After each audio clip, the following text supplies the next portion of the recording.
for all the hype of the Clubsport S, I would much rather have one of these.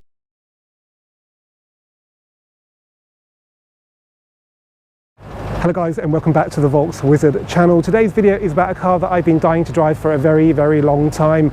You may think the Mk7 Golf GTI Clubsport S was the first Volkswagen Group car to set a front-wheel drive lap record at the Nürburgring, but you'd be wrong. Seat got there nearly 2 years earlier with their then new Mark III Seat Leon Cupra. But it was no ordinary Cupra. It was subject to a number of modifications that helped it get under 8 minutes around a lap of the Green Hell.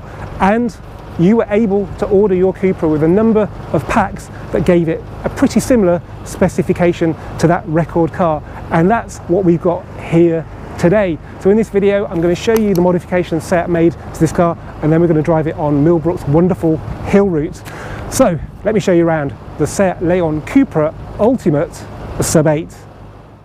Okay, let's start off then with the spec. Back in 2014, there were actually two Leon Cupras. You could buy a 265 base model and a 280. If you ordered the 280, you could upgrade that with the Sub 8 Performance Pack, and that gave you the Brembo brake calipers, an upgrade in brake disc from 340 to 370mm. It gave you the extended sill covers, and it gave you these then unique race ready, I think that's what they call them, alloy wheels. I'm not sure why they're race ready, but they look pretty cool, and they're BBS styles. That's okay with me.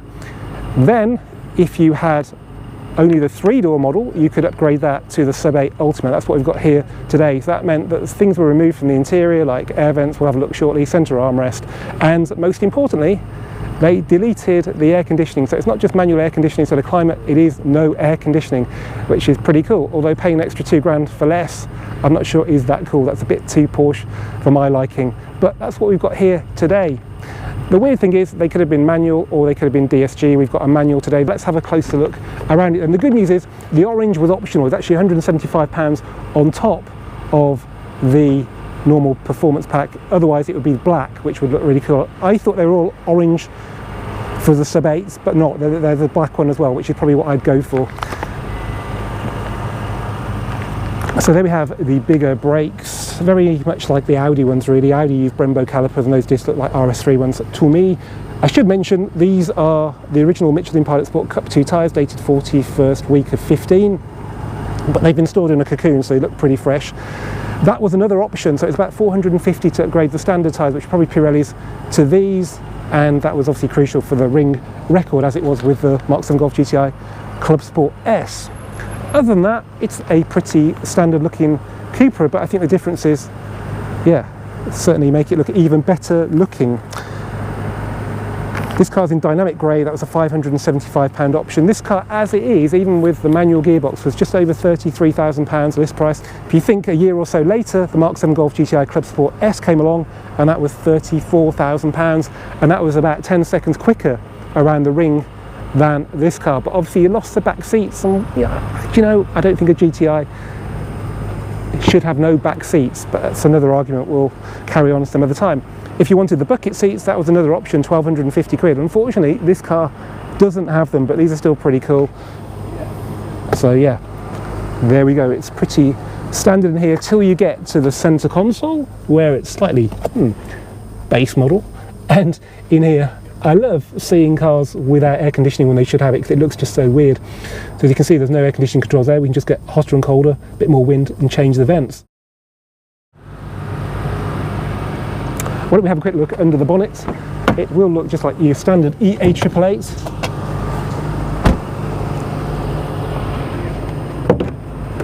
And there we go, but no air conditioning gubbings down here, which is a very, very rare sight on a modern car.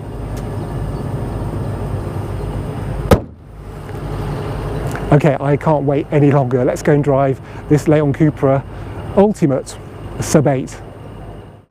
Okay, inside the Cupra Ultimate Sub 8, it feels just like a normal Cupra in many ways. We've got the normal steering wheel, normal gear knob, normal handbrake. We've even got the normal non-bucket seats.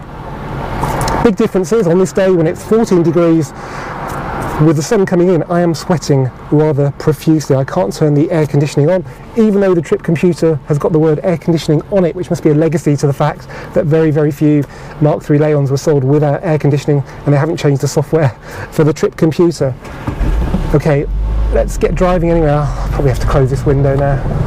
But yeah, I am hot. Am I as hot as this car? I don't think so.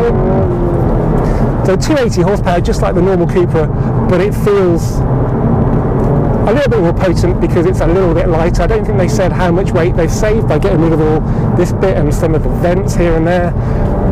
We've also got fewer speakers for the stereo, just 4 instead of 8.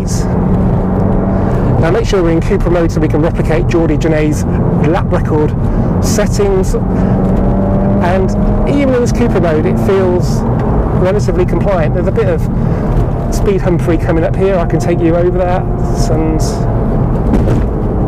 it's not terrible. And refreshingly, unlike some of the newer cars, there's not an awful lot of fake noise either. There's not a lot of real noise either, though it is quite quiet. It's a very refined ring record car this. Unlike the Clubsport S, we don't have a lot of road noise coming into the cabin from those Cup 2s, because we've got back seats, we've got a parcel shelf. You can take your mates out, they might sweat quite a lot, but I think they'll enjoy the ride. So we've got front wheel drive only, of course. We've got the VAQ front differential, which was a new thing back in 2015 when this car was out, but it does make it a lot more manageable. Wow. Oh, yeah. It can do some overtaking here, so let's say goodbye to the Tygo. Can we go? Maybe we can't. The Tygo is going.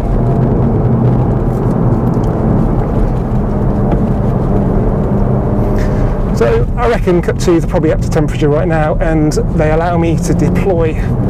Thank you very much, Tygo, I will go. They allow me to get the power down with that diff ever so quickly.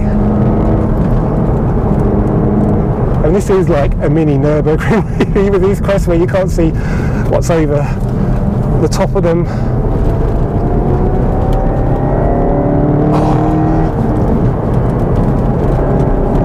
The worst one in second gear.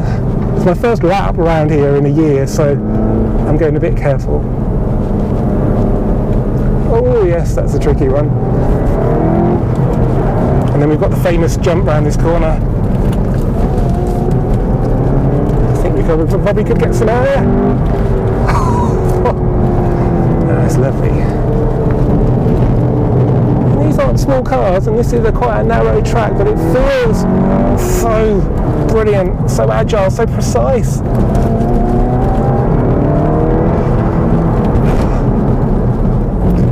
And those Brembos, wow. Why did they not fit them to the Clubsport S? I really, really enjoyed that, and for all the hype of the Clubsport S, I would much rather have one of these. You've got back seats, you can use it. You can have air conditioning if you want. What an amazing, amazing car. Anyway guys, I hope you've enjoyed this very brief but very enjoyable video.